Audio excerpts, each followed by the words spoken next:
Por que eu gosto, poderia fazer esses nossos encontros aqui, só sair falando, né? Mas Santo Tomás de Aquino, ele é sistemático, né?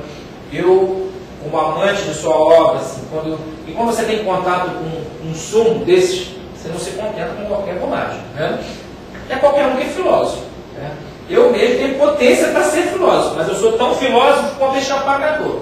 A diferença é que ele não tem potências escritas nessa forma para ser filósofo, né? Eu vejo muita gente enchendo a boca aí, com ou sem diploma, né? Se achando filósofo. Você se depara com Santo Tomás, dá vontade de dizer, baixa a bola, né? Filósofo é ele, né? Eu sou, no máximo, um esforçado seguidor, né? Um mestre auxiliar muito limitado, né? Então, é necessário, quando se fala de Santo Tomás, você pintar quadros, porque ele é sistemático. E tudo em Santo Tomás, seja na Suma Teológica, qualquer obra, nós não vemos uma verdade isolada, um insight qualquer, né? Como nós vemos em muitos filósofos modernos. Às vezes o cara tem uma ideia brilhante, vai lá, mas aquela ideia não tem conexão com a anterior, nem com a posterior, e na verdade é como um lance de xadrez muito ousado, parece bonito, quando você vai ver, não tem fundamento. O mestre de xadrez vai olhar, meu filho, isso é bonito. Ele está errado. Então, assim, a filosofia, ela só é boa se nos servir para chegar às verdades. E como o nosso intelecto é limitado, não alcança todas as verdades da ordem do ser, se o autor não é sistemático, no mínimo, nós vamos poder acabar descobrindo ao ler sua obra que é um eclético. E Deus nos livre do ecletismo, né? O que é bom na filosofia cristã, por exemplo, como dizia o Etienne Gilson, um divulgador do tomismo de meados do século XX, não é propriamente um tomista, mas um medievalista, um erudito. O Gilson dizia uma coisa interessante. A vantagem da filosofia cristã com relação a todas as demais é que ela parte de uma certeza absoluta, o dado da fé. Existe uma certeza absoluta, inamovível na filosofia cristã, que é o dado da fé. Ou seja, partindo do dado da fé, embora a filosofia não se confunda com a teologia, ela já sabe, a filosofia cristã, de antemão, que qualquer verdade ou pretensa verdade que seja contrária a algum dogma de fé, ela não pode estar certa. Cabe à filosofia mostrar onde está o erro. Esse é o papel de filosofia como ângela, como serva da teologia. A gente já parte de uma certeza. Se você conversar com um kantiano, ele vai partir de uma suposição, que nós não temos o conhecimento da coisa em si. Se você for conversar com um russeliano, ou seja, um amante da filosofia de Edmund Husserl, ele vai partir também de uma pressuposição de que nós chegamos à essência das coisas por um atalho pré-cognoscitivo. Eu já sei, antes de raciocinar, aquilo que ele chama de redução eidética, eu já me deparo com a essência doente.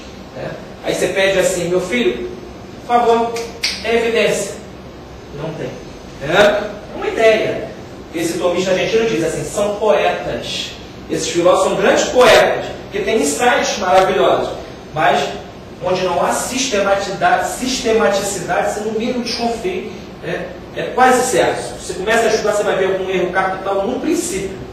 Então, por isso que às vezes eu gosto de pintar quadros, assim, no quadro, para pelo menos já ordenar a nossa cabeça e ter a seguinte ideia, olha, Santo Tomás de Aquino, ao deparar, quando você vai entrar numa grande igreja, numa catedral gótica, e nela está acontecendo uma missa tridentina com canto gregoriano, você tem direito, há um certo impertigar-se para você se deparar com as coisas sublimes.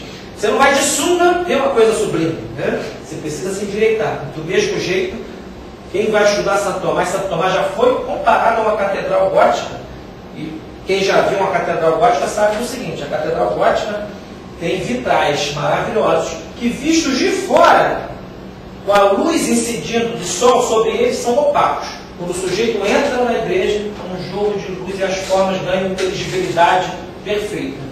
É assim com a obra de Santo Tomás de Aquino. Se você olhar como um mero curioso, olha, isso aqui parece ser bom, desista.